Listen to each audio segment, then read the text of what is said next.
Dan RadioStyle, hope everybody out there's having themselves a great day. Got another great Neville Goddard goodie here for you. This is out of The Law and the Promise from the chapter Moods. And really awesome chapter for those of you that haven't read the book. It's fantastic. We're going to take a quote out of there from kind of a success story.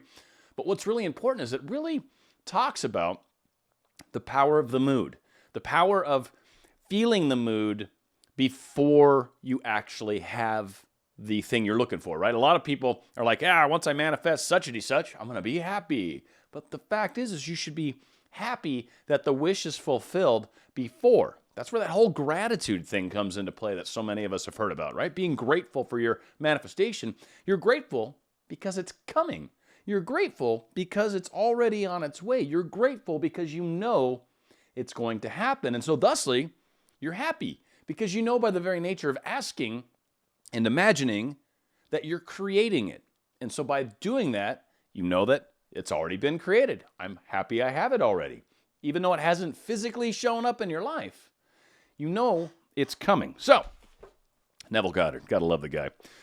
Men regard their moods far too much as effects and not sufficiently as causes. Moods are imaginal activities without which no creation is possible. We say that we are happy because we have achieved our goal.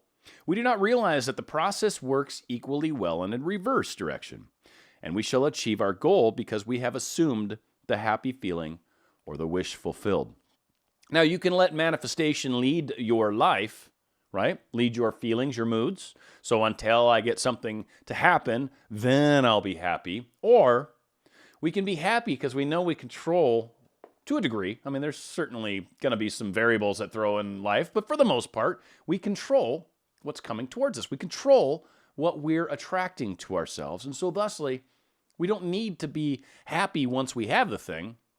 We can actually be happy in advance because we know that thing is coming and we know we're doing everything we can to make it so.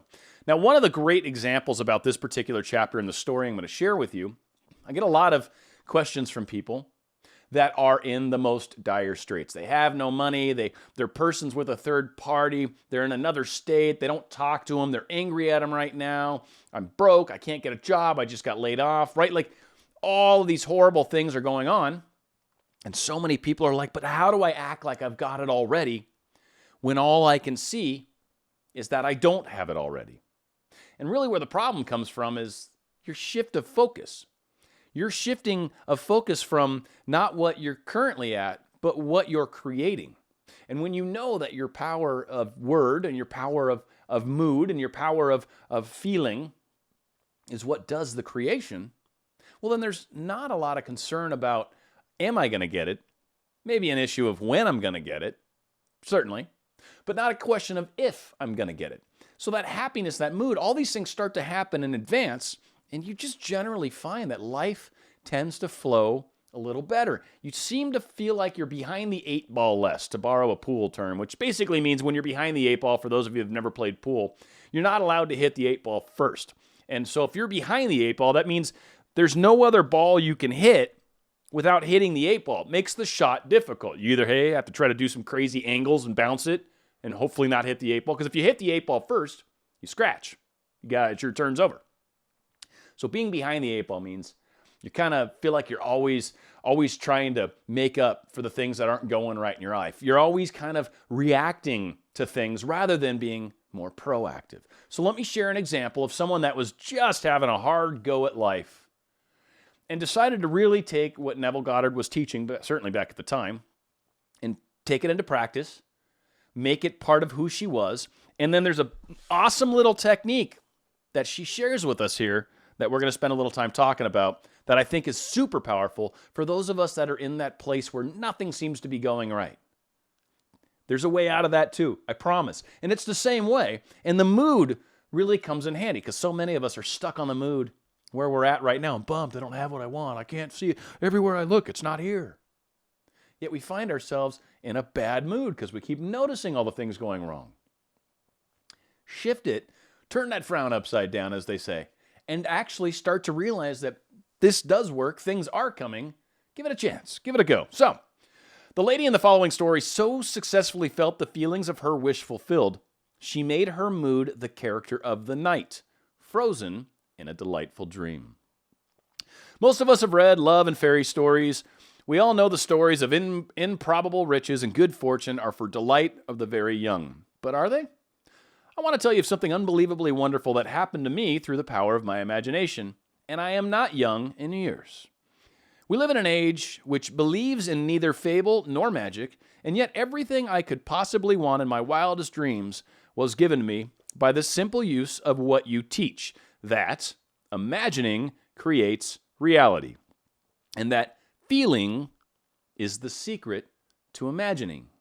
Feeling is what does the creation. That's what Neville's done a couple shows, our show just recently.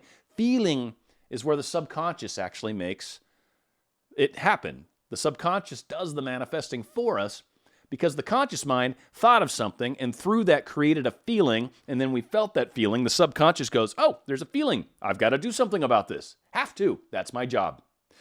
So, very powerful when you can get yourself into that place. So at the time this wonderful thing happened to me, I was out of a job.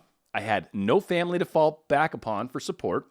I needed just about everything. To find a decent job, I needed a car to look for it. And though I had a car, it was so worn out, it was ready to fall apart. I was behind on my rent. I had no proper clothes to seek a job. And today is no fun for a woman of 55 to apply for a job of any kind. My bank account was almost depleted, and there was no friend to whom I could turn. Sounds pretty dire, doesn't it? Now, I'm not sure what your situation is or where you're coming from.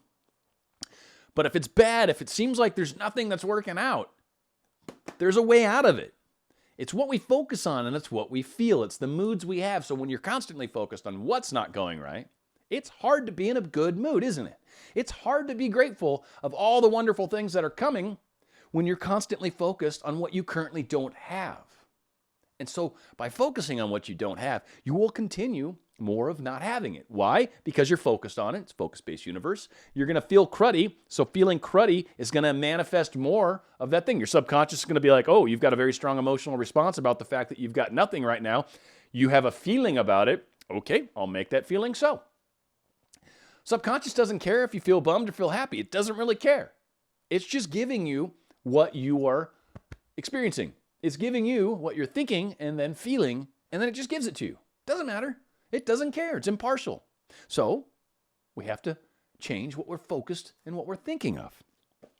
So her knowing very well that she could do this, so she was out of money, right? But I had been attending your lectures for almost a year, and my desperation forced me to put my imagination to the test. Indeed, I had nothing to lose. It was natural for me, I suppose, to begin by imagining myself having everything I needed.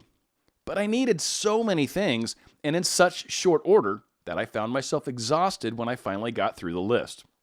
And by that time, I was so nervous, I could not sleep.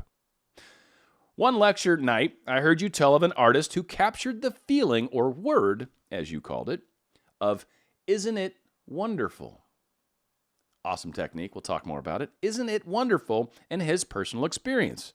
I began to apply this idea to my case. Instead of thinking of and imagining every article I needed, I tried to capture the feeling that something wonderful was happening to me, not tomorrow, not next week, but right now.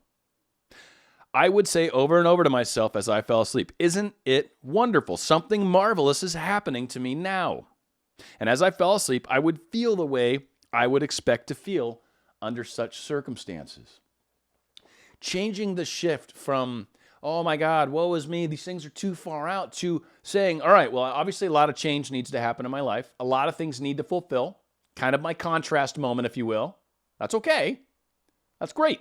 Like I've said before, take the contrast and use it to your advantage. You don't like what you currently have? Awesome. A lot of things need to change right now? Awesome. Even better. Because really when there's a lot of things to change and you start moving forward and things start slowly changing one by one and all these things start to fall in line, it becomes way more exciting on the journey because there's a bunch of things. When you're just trying to manifest one thing, well, you might go day 2, 3, 4, 5, and then that one thing finally shows up. When you're trying to manifest an entire change, when your whole world is changing right now, and yours is right now, it's changing because you believe it is, because you're thinking about it, because you're getting that feeling like, yeah, it is changing right now, Right now, everything can change. One snap of the finger, one person you meet, and this happens with her, one person you meet tomorrow, right today, could change your entire life. It's all changing right now. Feel that. Imagine that. Imagine as if, right? The manifestings, where is it? I wrote it. Isn't it wonderful? That is a way around it. Isn't it wonderful that everything is changing? I've got all these things that need to change. Isn't it wonderful that that is happening now? Now. The change is beginning now. What does that mean? I don't know. Tomorrow, you're probably going to notice some things starting to open up. Tomorrow, you might notice one of these things kind of gets resolved. Tomorrow, you might see changes that you weren't expecting to see. We do it by changing that mood, by realizing that it's all possible to change in a blink of an eye. Again, one person, that person showing up, bumping into your third party, or bumping into your specific person at some random location. Shoot, they're a third party bumping into somebody random at some location and then leaving your partner because that's how it was supposed to play out so they could be single for you. Everything can change in a minute. It's being focused on that fact. Isn't it wonderful that everything in my life is changing? Change needs to happen because I'm being put up against these things. In her case, bills, right? She's got problems. She lost her job. Everything has suddenly been challenged to her. And instead of focusing on all the things that aren't happening, which she did for a second and got lost and couldn't sleep, right? Too hard when there's that many things. So instead she goes, no. Focus on the end result like we frequently talk about. No, isn't it wonderful that all these things are working out? That's how you do it. So she repeated that imaginary action and feeling for 2 months, night after night. Took her 2 months, right? How fast am I going to manifest? I don't know. Might take a week, might take a month. Who knows? Could take a year. I don't know. Depends on what's going on. Depends on how complex. She had a lot of things to fill in the blanks and a lot of little pieces that had to happen. And maybe some blocks even too, because when you really see how this played out, kind of played out from a really weird avenue, which is great. Any avenue can happen. But it wasn't your standard avenue. So obviously she wasn't focused on the how, which again, we frequently talk about.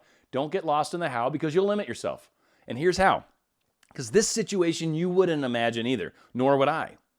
But it happened, right? She didn't imagine this either. This was so outside of any possibility. But again, it doesn't have to be real. You're trying to manifest a specific thing. Let it happen. Let it come to you however it can. It doesn't matter how it comes to you, just that it comes to you, right? So let's not get so focused on how it gets to you. Who cares? Doesn't matter. It's coming. Isn't it wonderful how it's already coming right now? Your life is changing as you're watching this video right now. It's happening.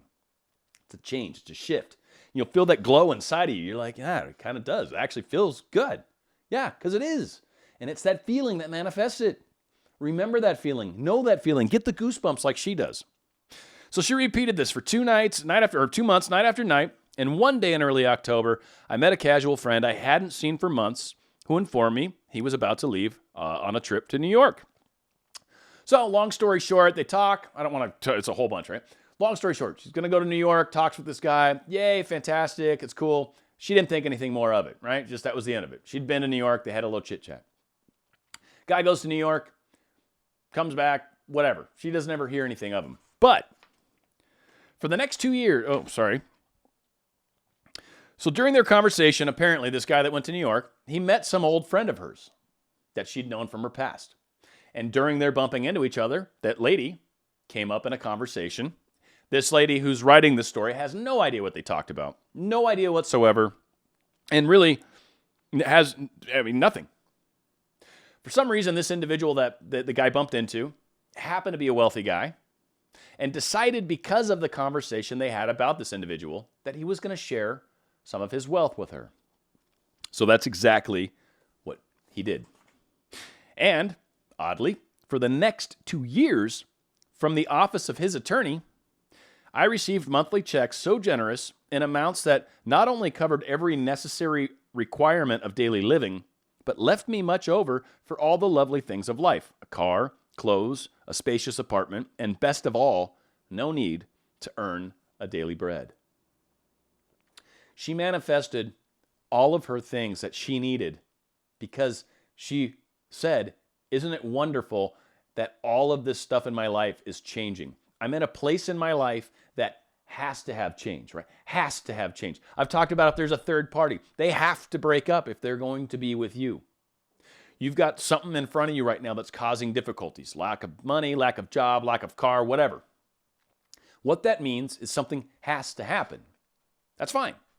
And what that tells you is something is happening.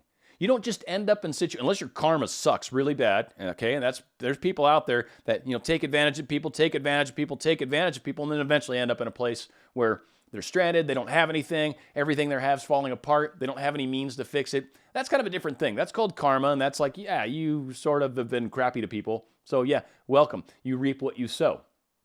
But in the case of most people trying to do their best, trying to be kind to one another, all that kind of stuff, she was able to manifest and bring this change in her life because she looked at the situation for what it was. Not, oh, woe is me, how dire is it? No. She saw it for the transition that's obviously happening. Has to. Isn't it wonderful that this transition's occurring to you? Isn't it wonderful that you right now have this in front of you, this problem, whatever it is, this obstacle? Isn't it wonderful that that obstacle is going to be surpassed somehow? And you get to experience when that happens. You'll be there, front and center. You'll have the best seat in the house as you make it past this obstacle. You'll go over it, you'll go under it, you'll go around it, they'll come to you, a tunnel will be dug through it. I don't know. Someone will blow up the mountain. Like we talked about that in the other video where you imagine that the mountain's not there. And that's really what it is. Or if you can't help but see the mountain, then you realize the mountain is there just to show you how you're going to get around it. That's it. You're going around it. There's no question about it. This is happening. That's why it feels so good. That's why you know this transition's occurring where you are right now. Because it needs to. It has to. And part of this manifestation, this change that you're making in your life, you're going from whatever it is right now to what it's becoming tomorrow. All of this change was brought by the contrast, by what you're seeing right now, by how horrible things are right now. Isn't it wonderful that this change is upon you? That you get to go from a shade of gray to a lovely shade of yellow, right? Some color in your life. Maybe a rainbow instead of a shade of gray, right? You're going to have some additional components in your life. They're coming right now, and it's going to make it so amazing. And so be happy, be grateful, be thankful for what's coming, because it is. That's why you've got this challenge in front of you. Challenges are one thing. They're a solution in waiting. That's all they are. Problems are solutions in waiting. That's all they are. When you see a problem, all right, well, there's a solution hiding. There's a solution hiding for that problem. All I got to do is find the solution or come across it, and the problem is gone. Rather than focusing on the problem and how horrible it is and how it's keeping me from this and how it won't let me do that and how this is the problem and this is the problem. No! This problem is a solution in waiting. You've got a problem, there's a solution inside of you or around you. Isn't it wonderful how this problem is going to be solved? And isn't it wonderful that you get to experience this change, that you get to see this, that this proof is going to live inside of you, that you're going to walk through this moment and you're going to see your life transition and change. And you're going to have that proof forever that this works. People may walk up to you and go, you're crazy. It was just the way you saw it. It was just coincidence. It was this, it was that. It was the rain. It was the sun. It was the wind. No. But you can believe that. That's fine, sir. Yes. I'm 100% sure that's not what it was. But I love the fact that you're thinking otherwise, and I think that's wonderful. Thank you, sir. You have a great day. Bye-bye. Right? And that's it. Who cares? They don't need to believe you. You believe you. That's what matters. Problems are solutions in waiting. Remember how wonderful this moment really is. It is wonderful. You are going to surpass this concern, this problem, this whatever. Whatever it is that you're manifesting, be grateful because it's coming. And this transition, this craziness that's happening right now, is only the contrast that was there to help push you in the direction you've always been meant to go. Dan, Radio Style.